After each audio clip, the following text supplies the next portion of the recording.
भगवान श्री राम ने, श्री कृष्ण ने, विवेकानंद जी ने, हर किसी ने अपना देह त्याग दिया, यानी कि मृत्यु ही अंतिम सत्य है। और शायद इसी नियम का सिंगरौली जिला बखूबी पालन कर रहा है, क्योंकि यहाँ के जनप्रतिनिधि और जो यहाँ की प्रशासन है, इनको कोई फ़र्क नहीं पड़ता है अगर कोई मर भी जाता है तो, क्योंकि अगर मृत्यु ही अंतिम सत्य है और जब हमने भगवान को नहीं रोक पाया तो हम इंसान को कैसे रोक पाएंगे उनका देह त्यागने से।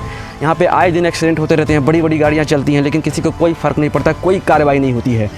और जिनको पता नहीं होगा, मैं उनको बताना चाहूँगा कि जो सिंगरौली ज़िला है वो साउथ एशिया का सबसे बड़ा कोल यूनिट है। तो सोचिए, जहाँ पे सबसे बड़ा कोल यूनिट है, जहाँ पे बड़ी बड़ी कंपनियाँ एनटीपीसी, एनसीएल, अडानी, हिंडाल्को, कई सारी कंपनियाँ हैं, यहाँ पे एक डीएमएफ फंड बनाया जाता है जिसमें पैसा कलेक्ट किया जाता है रॉयल्टी का।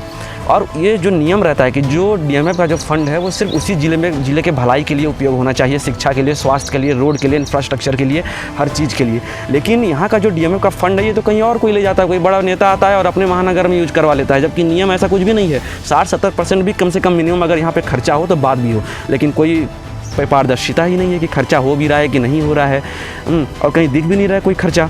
और दूसरी बात कि एक बात बताइए, जहाँ पे हज़ारों करोड़ है, जहाँ पे हज़ारों करोड़ होने के बावजूद अगर एक रोड तक नहीं बनाई जा रही है जिसमें सिर्फ हैवी गाड़ियाँ चलें, तो फिर क्या फ़ायदा उस हज़ारों करोड़ का या उन टैक्सों का? कोई मतलब नहीं है। और आप छोड़िए रोड का, तो छोड़िए, यहाँ के जनप्रतिनिधि और प्रशासन में इतना भी औकात नहीं है उनका कि स्ट्रीट लाइट तक लगवा सकें। यहाँ पे कुछ रोडों के मैं नाम बताना चाहूँगा आपको कि महाजन मोड़ से लेकर बरगवां, परसौना से लेकर माड़ा और गनियारी से लेकर बलंगी, यहाँ पे इतना आवाजाही है इन रोडों में, लेकिन कहीं भी कोई एक स्ट्रीट लाइट तक नहीं लगा हुआ है। रात में कितनी दिक्कत होती है, कितने सारे एक्सीडेंट होते हैं।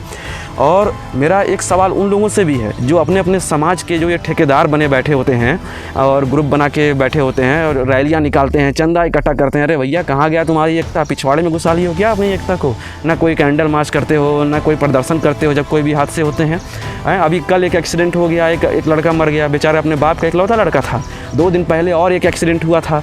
यानी कि हफ्ते में अगर आपको मैं बताऊं तो सिंगरौली ज़िले में 3 से 4 मौतें सिर्फ क्या कहते हैं हो जा रही हैं हैवी गाड़ियों के चलने की वजह से। और स्ट्रीट लाइट तक नहीं लग पा रहे हैं, रोड तो छोड़ो, और इसके लिए कोई कार्रवाई नहीं। 5-6 लाख रुपए दे दो, 10 लाख रुपए दे दो मुआवजा, तुम्हारे जान की कीमत तो इतनी है। कमीशन में करोड़ों आ रहे हैं, वो अलग है, उसका छोड़ो, उसका तो कहानी ही अलग है। तो अंत में तो बस मैं इतना ही कहूँगा कि सिंगरौली में लोग मरते रहेंगे, कोयला जलता रहेगा, गर्म होता रहेगा, लेकिन जो यहाँ का सिस्टम है वो ठंडा ही रह जाएगा, ढीला ही रह जाएगा कुल मिला के। तो डीएमएफ का लगता है मतलब भी बदल गया है कि दूसरों के महानगरों का फंड हो गया। जो भी हो, जब मृत्यु ही अंतिम सत्य है तो उस सत्य को अपनाओ और मरते रहो, जीने से कोई मतलब नहीं है। जाओ ऐश करो।